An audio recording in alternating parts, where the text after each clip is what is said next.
Bueno, pues a las 12 en punto, puntuales como casi siempre, aquí estamos, Eguerdión.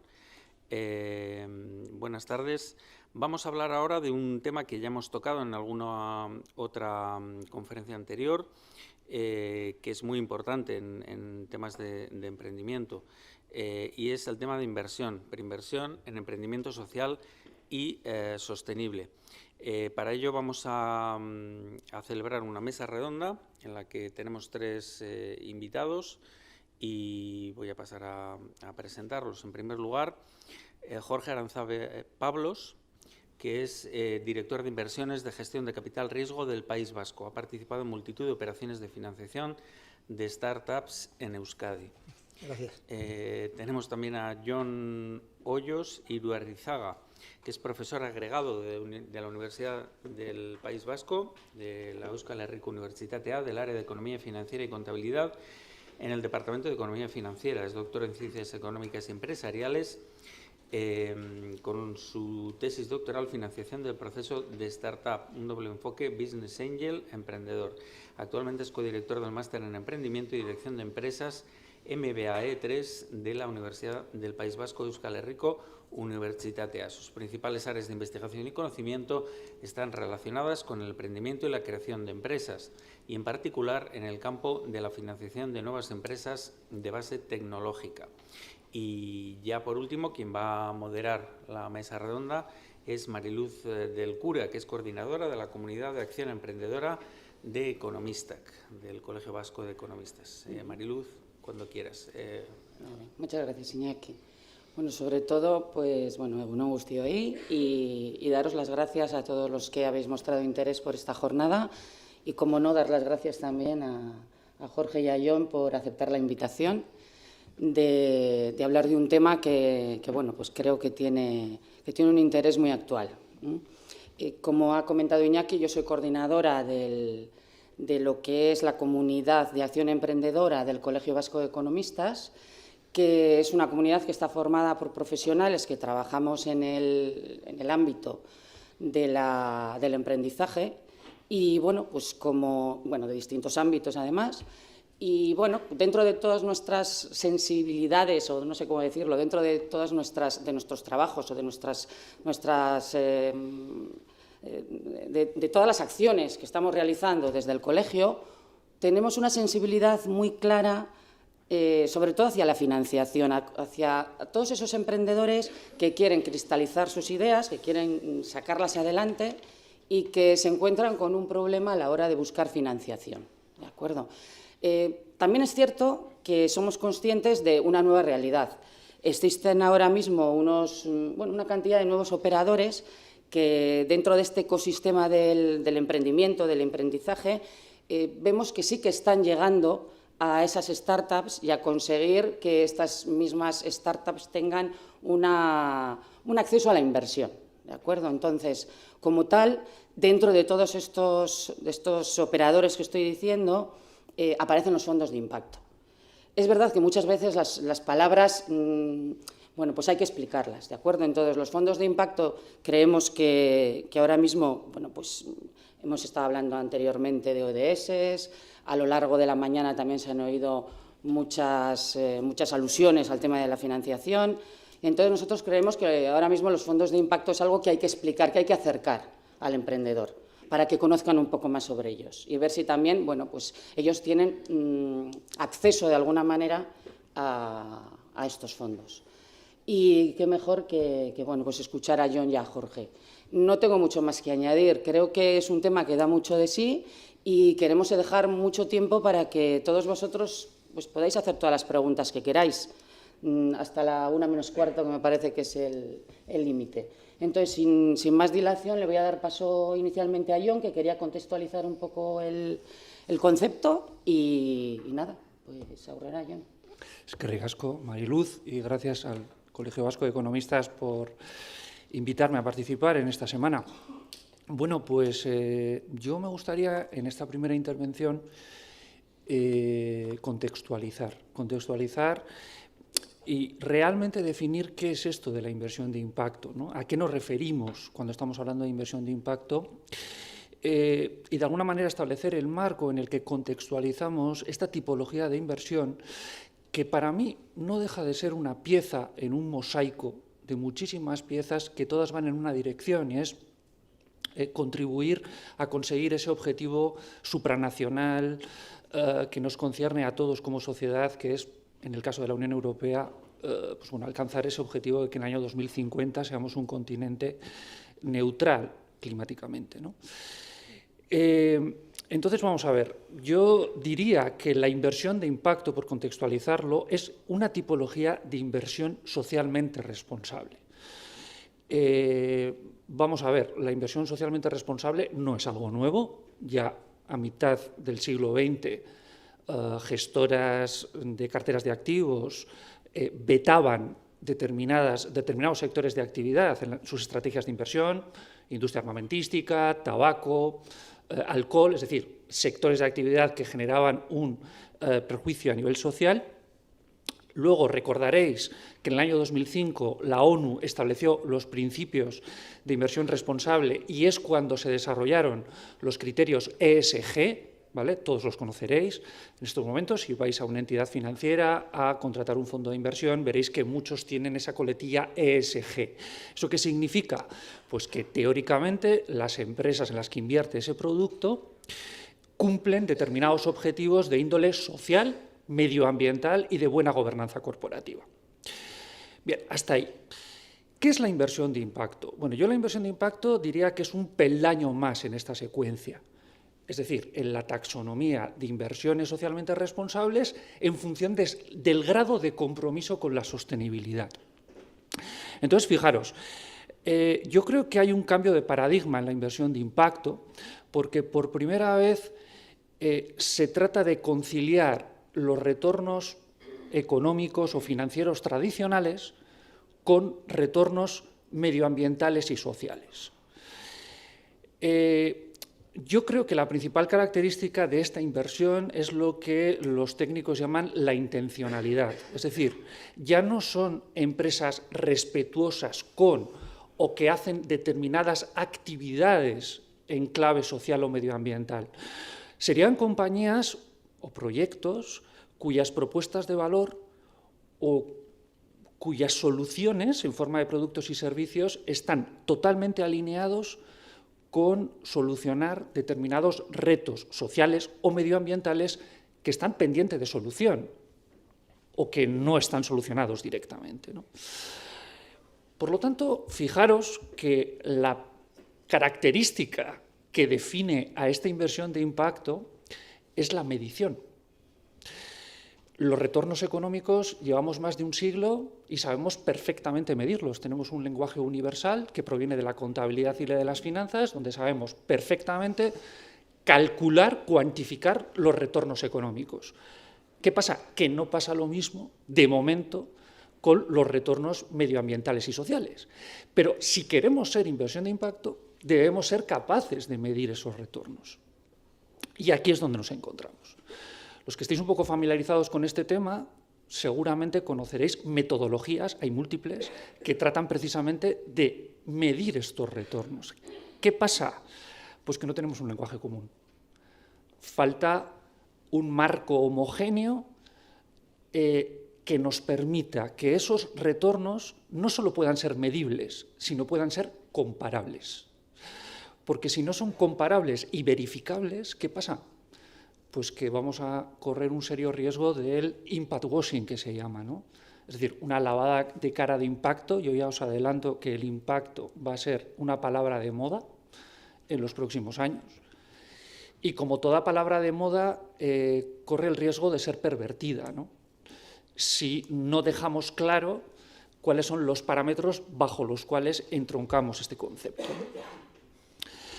Bien. Luego hablaremos, luego voy a dejar para más tarde la relación entre la inversión de impacto y el emprendimiento, que creo que es muy interesante. Simplemente os quiero hacer un breve resumen del impresionante e imparable cambio regulatorio y normativo que se ha producido en los últimos 3 años en relación con las finanzas sostenibles. Destacaría 3.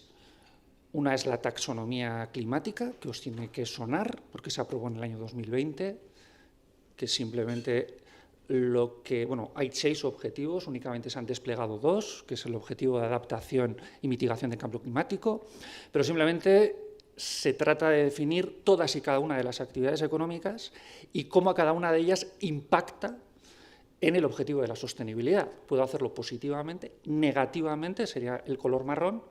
Y luego ya sabéis que ha habido bastante polémica con las determinadas acciones habilitadoras, ¿no? Por poner un ejemplo, imaginaros una empresa que fabrica turbinas eólicas o baterías para vehículo eléctrico. Esta es una compañía que los materiales que utiliza impactan negativamente en el medio ambiente, pero se supone que es una actividad que colabora en pro de un objetivo superior en materia medioambiental, ¿no? Ahí hubo bastante polémica con la energía nuclear y con el gas natural, por ejemplo, ¿no? Taxonomía climática. Segundo, y muy importante, este mismo año se ha reformulado el Reglamento de Divulgación de Información No Financiera. Esto ya existía, de hecho ya se hizo una transposición de la directiva a legislación española en el año 2018, pero lo que va a ocurrir es que todas las grandes empresas, ya no solo las cotizadas, y también las pymes cotizadas en mercados regulados, van a tener que reportar obligatoriamente estándares de medición de impacto social y medioambiental. Y diréis, ¿y esto cómo se va a hacer? Bueno, en estos momentos la Comisión Europea ya tiene un grupo de trabajo precisamente para generar unos estándares comunes. Y la Unión Europea, y yo creo que esto no, tenemos que ser orgullosos de donde vivimos, ¿no? Está siendo absolutamente pionera en esto. Es decir, está yendo muy por delante de otras regulaciones internacionales, como por ejemplo los consejos de sostenibilidad de las normas internacionales de contabilidad, y van a apostar por un enfoque de doble materialidad. ¿Esto qué significa?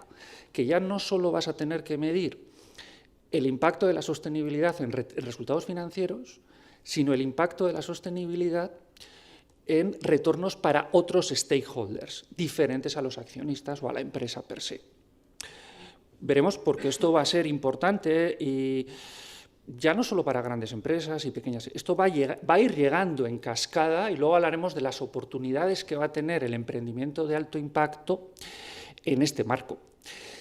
Y ya voy acabando. El siguiente, yo creo que también reglamento muy importante de este año ha sido el Reglamento de Divulgación de Finanzas Sostenibles, no sé si os suena, pero en estos momentos, bueno, pues ya todas las entidades financieras y las entidades comercializadoras de productos de inversión van a tener que catalogar la orientación a la sostenibilidad de sus productos en función de 3 artículos, 6, 8 y 9.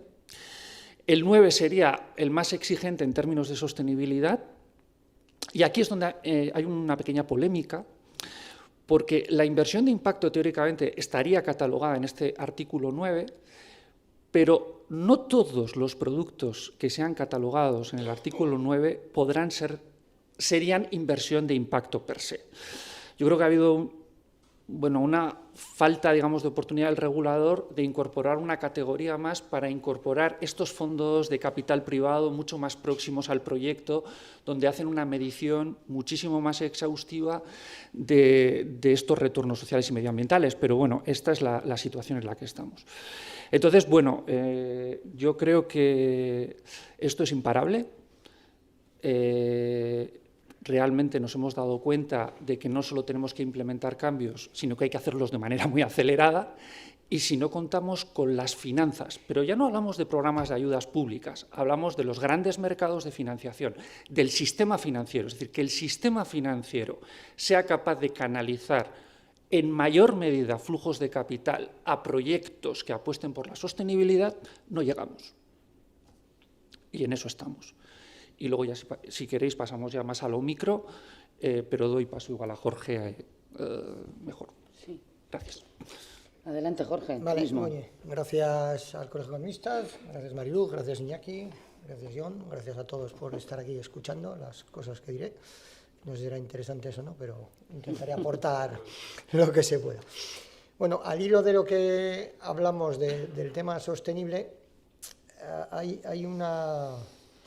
Quizás, bueno, nosotros desde Gestión de Capital Riesgo, que es el brazo financiero del de la SPRI que utilizamos para invertir en empresas, digamos que llevamos ya años siempre. Nosotros en las empresas ya les empezamos, en su momento, cuando empezamos a invertir, a obligarles a seguir códigos de buen gobierno, de ese estilo, y ya hemos derivado a que, digamos, las empresas en las que participamos se tienen que comprometer a cumplir los objetivos de desarrollo sostenible de Naciones Unidas, en el que ya se ha ido ampliando no solo el buen gobierno, sino pues, bueno, la igualdad de las personas, el tema de medio ambiente, o sea, bueno, los 20 principios de desarrollo sostenible de Naciones Unidas. Entonces, bueno, no somos los únicos, o sea, ya hay otros operadores que, sin ser, digamos, especialistas en fondos de impacto, pues eso ya lo ponemos como obligación en todas nuestras empresas participadas. Sí es cierto que ya en los últimos años, no sé si estaríamos hablando de 4 o 5, no más, hay una moda, bueno, la palabra moda a lo mejor está mal usada porque parece que una moda pasa, y esto es una tendencia que ha venido para quedarse, que es fondos específicamente desarrollados para invertir en temas sostenibles o en estándares ESG. Ahí ya, y esto ya es una reflexión personal, no sé hasta qué punto es una cuestión de convencimiento o simplemente es una cuestión de ver que hay fondos destinados a invertir en proyectos sostenibles y entonces se crean nuevos fondos al hilo de la búsqueda de esos fondos para levantar fondos de capital riesgo.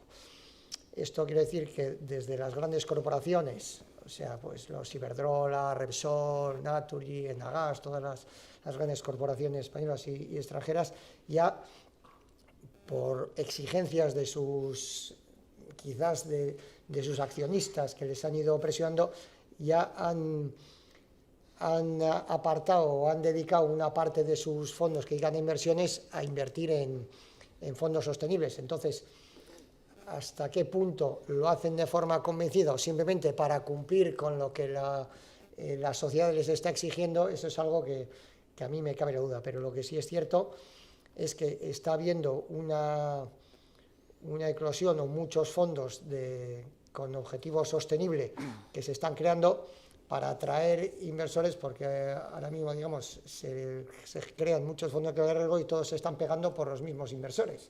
Entonces, la forma de diferenciarte o de conseguir fondos que de otra manera a lo mejor no consigues, lo haces catalogando tu fondo como sostenible.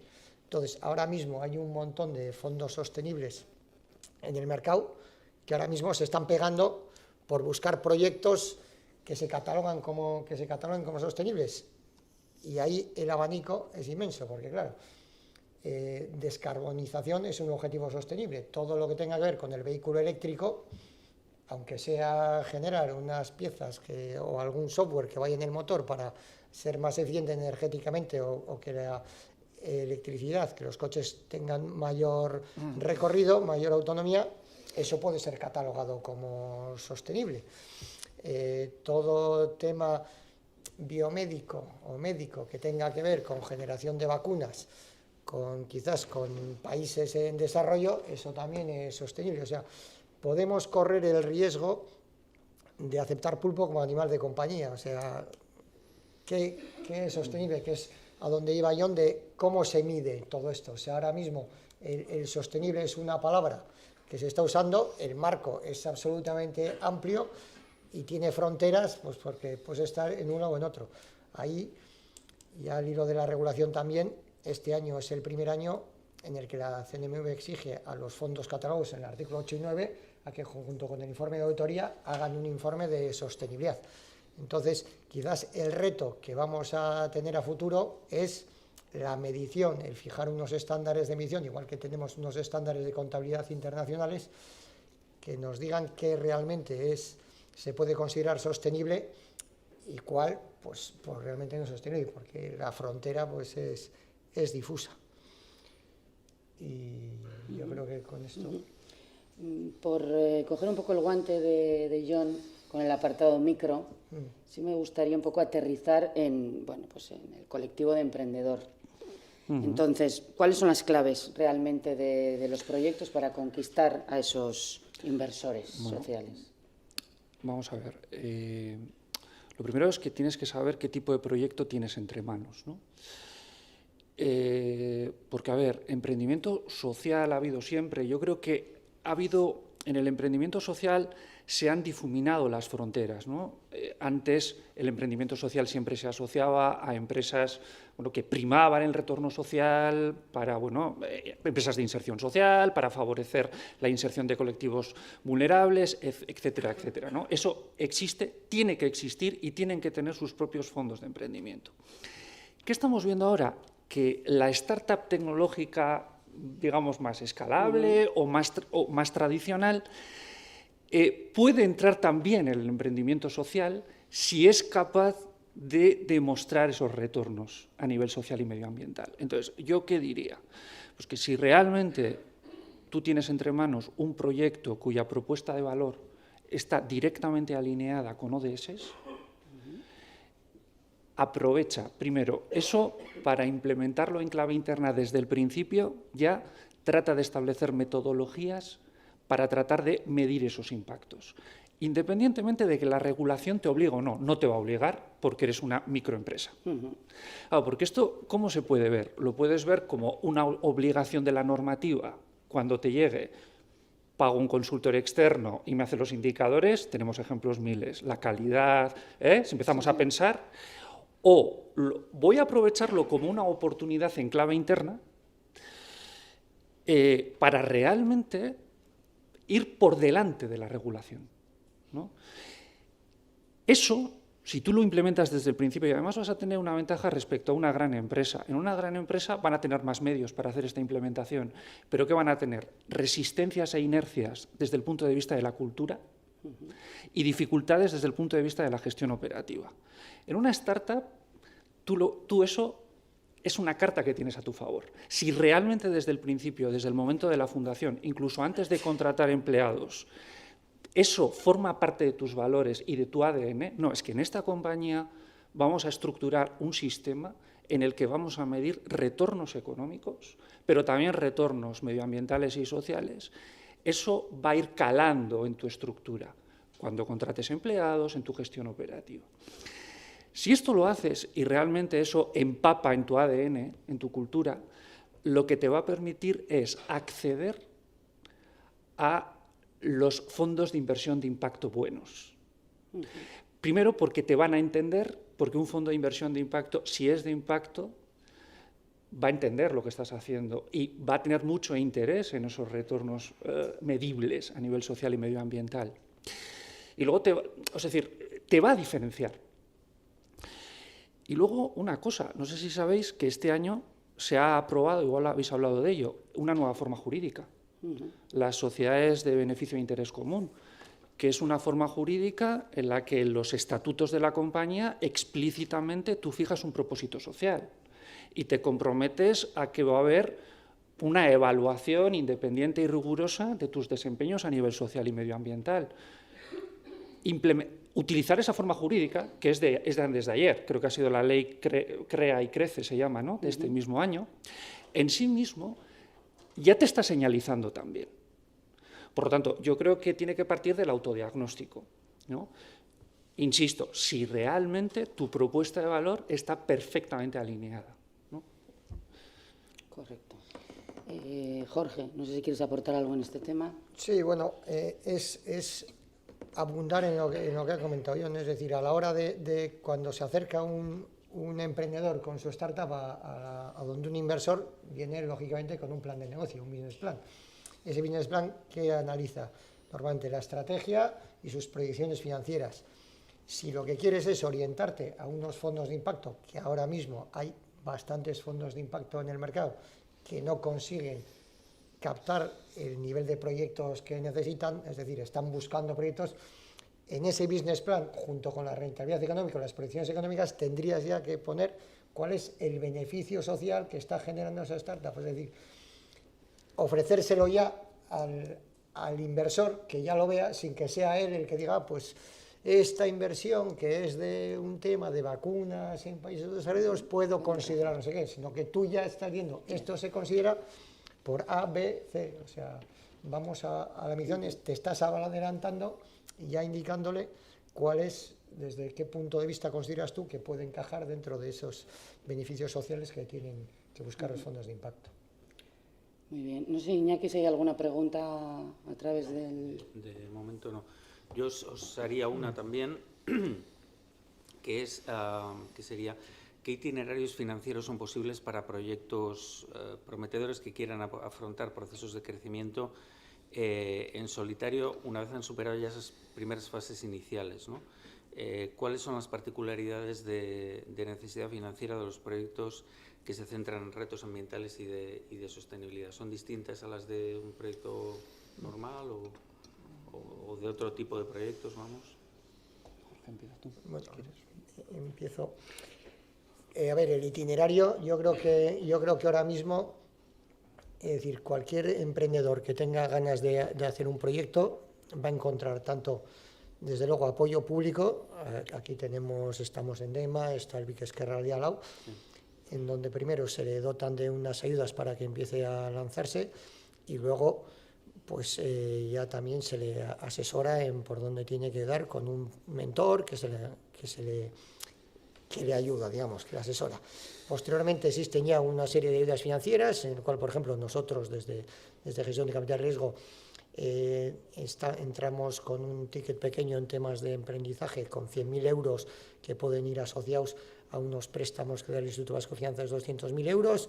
Con eso ya yo creo que puede lanzarse. Es decir, ahora mismo existen apoyos públicos suficientes para que un proyecto de startup pueda desarrollarse, o sea, que no se quede en el cajón, sino que salga y ya lo pongan.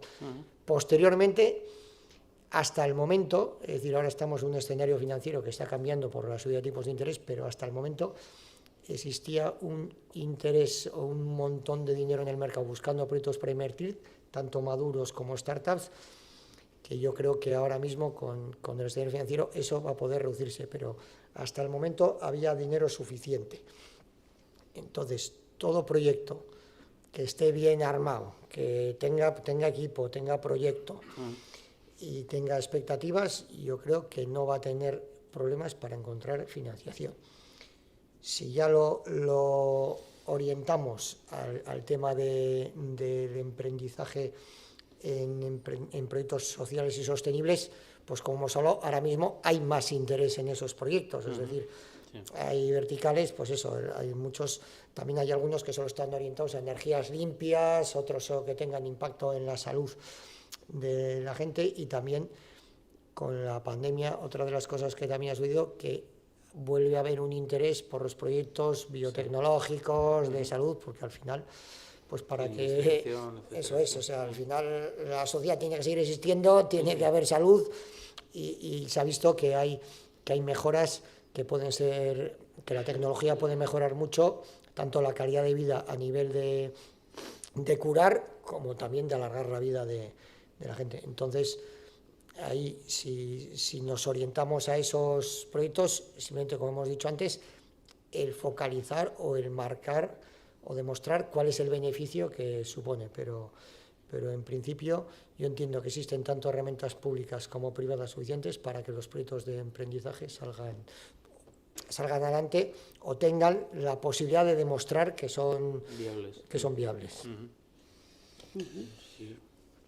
Bueno, yo no sé, me voy a desmarcar un poco, voy a acordarme de un perfil de proyecto que a veces se olvida mucho. Es decir, yo trabajo mucho con este tipo de proyecto escalable, que accede a estas fuentes de financiación que tienen tanta pompa, ¿no? Pues las redes de Business Angels, la inversión privada, los fondos de Venture Capital, pero vuelvo al tema del autodiagnóstico. El proyecto tiene que ser consciente desde el principio qué proyecto tiene entre manos y hacia dónde va a llegar. Y si tú realmente no cumples una serie de condiciones de partida, hablamos así, en general, de un crecimiento relativamente intenso en poco tiempo, ahí no vas a acceder. Entonces, en el emprendimiento social hay muchísimos proyectos viables, pero que no pueden acceder a esos crecimientos intensos, en los que, fijaros, la propia definición de empresa social a nivel de la Unión Europea, el retorno social está por encima del retorno económico. Va a ser muy difícil acceder a esos canales de inversión privada. Hablamos de inversiones en capital, en acciones. Y estos proyectos tienen que tener también una salida en términos de financiación, ¿no? Entonces, probablemente el capital no sea una opción, pero sí fórmulas innovadoras a través de préstamos sostenibles, etcétera, etcétera, ¿no? De hecho, me contaban que hay proyectos sociales pequeños, viables, pero que no tienen un recorrido de crecimiento, que se están encontrando en que no tienen cabida en las ayudas públicas porque tienen un ánimo de lucro pequeño, pero lo tienen, y tampoco tienen cabida en estos fondos de capital privado de alto impacto porque no van a llegar a ser muy grandes. Pero, oye, son muchos los proyectos que están en ese intermedio, ¿no? Entonces, lo mismo que hace 10 años el emprendimiento social se restringía al tercer sector, a un perfil, digamos, de empresa muy particular, que ahora el emprendimiento tecnológico de crecimiento con ánimo de lucro, que no se apropie de este concepto, por favor. Dicho de otra manera, que el emprendimiento social es un concepto muy amplio en el que tienen cabida tipologías de proyecto que responden a muy diversas situaciones y lo ideal, el escenario ideal, ¿cuál sería? Itinerarios de financiación individualizados para cada tipología. Y ahora mismo no estás viendo que... Bueno, lo que me cuentan es que, bueno, pues que hay un perfil de proyectos que muchas veces se encuentran en tierra de nadie. Sí, yo creo que es una realidad que muchas de las personas que nos están escuchando están sintiendo. O sea, los que trabajamos con un perfil de empresas Claro. que persiguen esos objetivos y que no entran en los apartados de financiación de los baremos que el mismo Jorge ha comentado y demás, pues se quedan un poco desprotegidos. Y yo creo que sí que en general la necesidad está ahí y yo creo que sí que poco a poco se tendrá que ir dando salida un poco a estos proyectos. Porque si tenemos que definir, que igual no lo hemos hecho y lo teníamos que haber hecho desde el principio, definir lo que es el concepto de startup tanto para la administración como para las personas que trabajamos tú mismo que has tenido contacto con muchas ellas y que estás dentro de ese mundo, ¿cuál podría ser una definición para que el público lo comprenda? Si se identifica a ellos como emprendedores, como startup o no. Yo creo que el término startup ha hecho mucho daño. Es un anglicismo, bueno, pues que exportamos como otros muchos porque por economía del lenguaje nos venía muy bien. Pero yo creo que una startup, o sea, startup para mí, es una opinión mía, no es sinónimo de proyecto emprendedor. O sea, una startup primero tiene que ser un proyecto donde haya un equipo promotor, o sea, un proyecto de autoempleo o promovido por una sola persona, en mi opinión, no es una startup. Y luego entraríamos en el tema del crecimiento, ¿no? Es decir, tiene que tener una serie de puntos de partida en cuanto a la propuesta de valor que le haga tener la capacidad de crecer intensamente en poco tiempo, ¿no? Y a veces ahí la tecnología, la innovación tiene que estar por medio, tiene que haber ciertas dosis de crecimiento de por medio, ¿no? Entonces, no podemos, por favor, asociar viabilidad a invertibilidad. La viabilidad es una cosa, hay muchísimos proyectos viables, no invertibles. ¿Qué hacemos con ellos? Yo oigo muy poco hablar de esto. Y voy a muchos foros. Y me da la sensación, porque luego hablas con ellos, que se sienten desprotegidos. El viable, invertible, ese tiene muy claro el camino. Hay huecos también de financiación que podríamos hablar, pero yo creo que hay que hacer esa clasificación. Hombre, yo creo que en la parte que nos toca a nosotros discrepo un poco con lo de... Es decir, efectivamente, sí hay fondos de capital privado que son menos reticentes a invertir en startups, que no demuestran, otra de las palabras estas que hay Sí. ahora de scale up. Scale up. Eso es, de que no demuestran su escalabilidad y tal. Pero nosotros, desde los fondos de capital riesgo públicos, no buscamos tanto la rentabilidad financiera, sino que buscamos la rentabilidad financiera social. Es decir, sí estamos dispuestos a invertir en proyectos viables que no demuestren esa escalabilidad, pero sí que sean viables. O sea, uno de nuestros lemas es que ningún proyecto viable deje de desarrollarse por falta de fondos. Entonces, no buscamos tanto que ya nos gustaría, que tuvieran, pues al final, una empresa que triplica su facturación, triplica su empleo, pues al final eso es bueno para la sociedad, porque al final tenemos mucho más empleo. Y efectivamente uno de los problemas que nos encontramos dentro de las startups o los proyectos de emprendizaje en los que invertimos es que en su gran mayoría, o en un porcentaje elevado, mucho más del que nos gustaría, se convierten en empresas de autoempleo. Es decir, son empresas con 3 o 4 promotores, pero no consiguen dar el salto ni consiguen convertirse en una empresa sostenible. Siguen aguantando, pues al final con alguna subvención, haciendo algún tema de asesoría, una subcontratación, y aguantan. Y eso, hombre, lo que nos gusta es, o lo que todo es bueno para todos, es que crezca más, pero y nosotros lo que intentamos es dar la oportunidad a todos a demostrar su escalabilidad. Porque, pues eso, nosotros, para que os deis una idea, ahora mismo tendremos una cartera de unas 50 startups invertidas. Pues, tampoco voy a ponerme a hacer escalas, pero pues al final podemos tener que un 30%, lógicamente, y como en todas de las que no consiguen ser viables y al final después de un periodo de tiempo pues cierran, pero sí tenemos unas que no les llamaría zombies, pero sí que son de autoempleo, que al final, pues el día que se cansen los emprendedores a cobrar menos de lo que les pueden ofrecer en el mercado, porque no dejemos una de las barreras quizás que pueden tener los emprendedores es que existe un déficit de mano de obra cualificada, en el cual los salarios que se están pagando en grandes empresas por mano de obra cualificada son muy superiores a los que pueden conseguir ellos como trabajando en startup. Pero por el contrario, si vas a hablar en las universidades con personas que están en los últimos años de carrera, sobre todo en ADE, en la que nos movemos, frente a la idea que había hace muchos años de que cuando uno acaba pues le gustaba ir a trabajar a Iberdrola, a Kutxabank, a una gran empresa, y bueno, y a las consultorías, las Big Four, las auditorías, ahora mismo en un 80% esos estudiantes lo que quieren es trabajar en startups. ¿Cuál es el problema? Asocian startup con Madrid.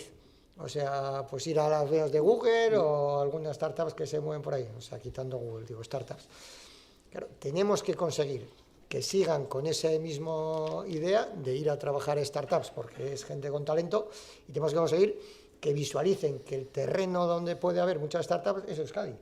O sea, que se queden aquí, que no piensen que para ir a trabajar en una startup, pero a lo mejor están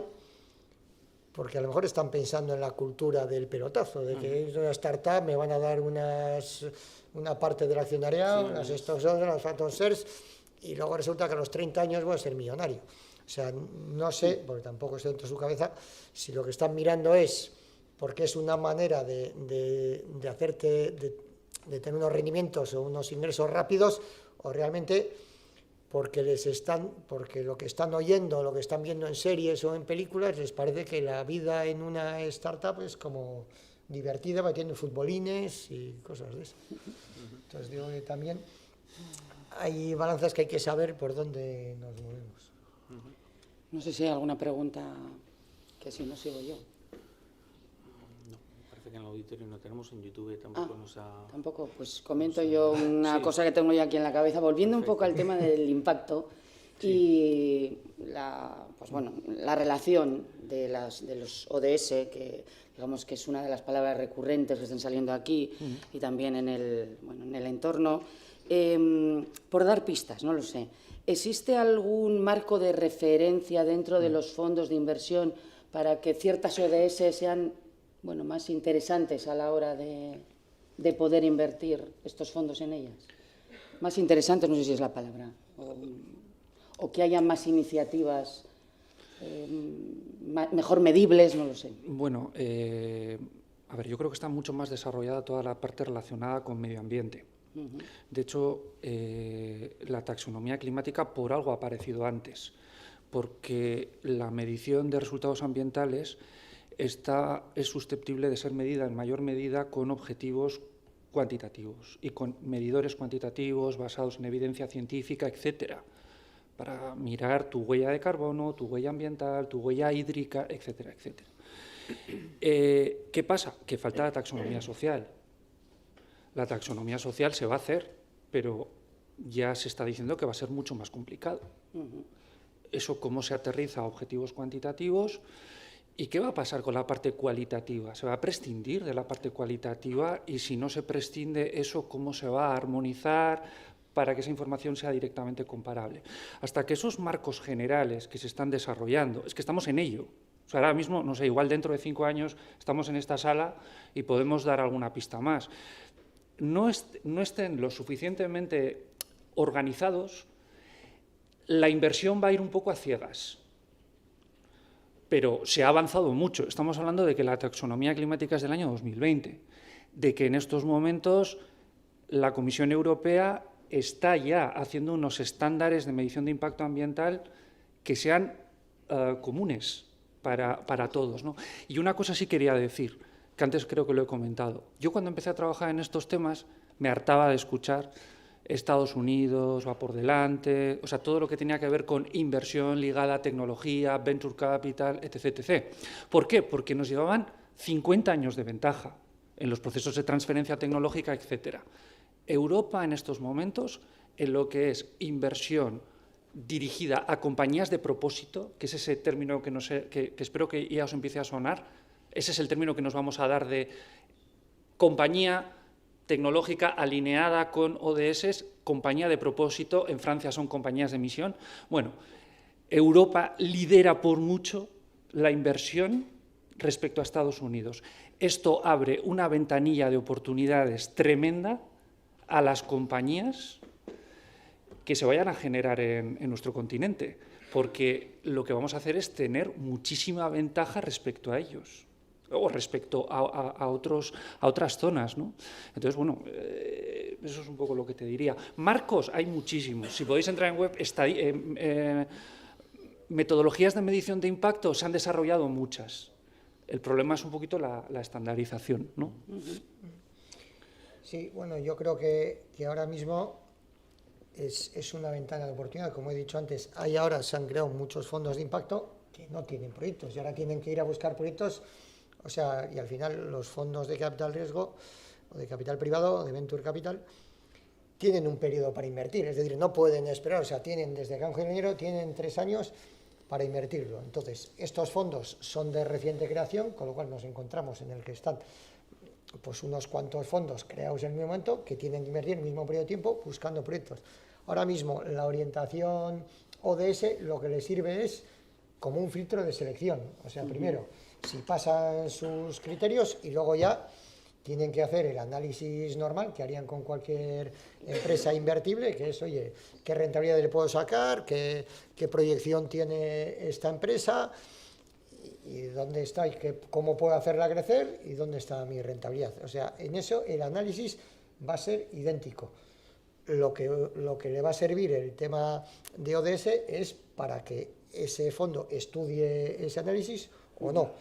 Y como he comentado, además es que estamos nosotros esta misma semana cerrando una inversión, una empresa en coinversión con un fondo de Barcelona orientado a inversión sostenible, que yo creo que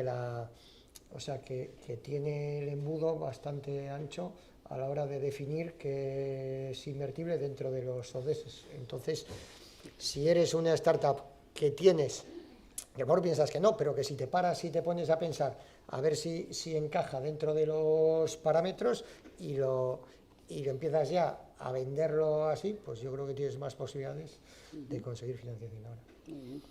Bueno, pues lo tenemos que dejar aquí porque llevamos ya un poquito justos de tiempo.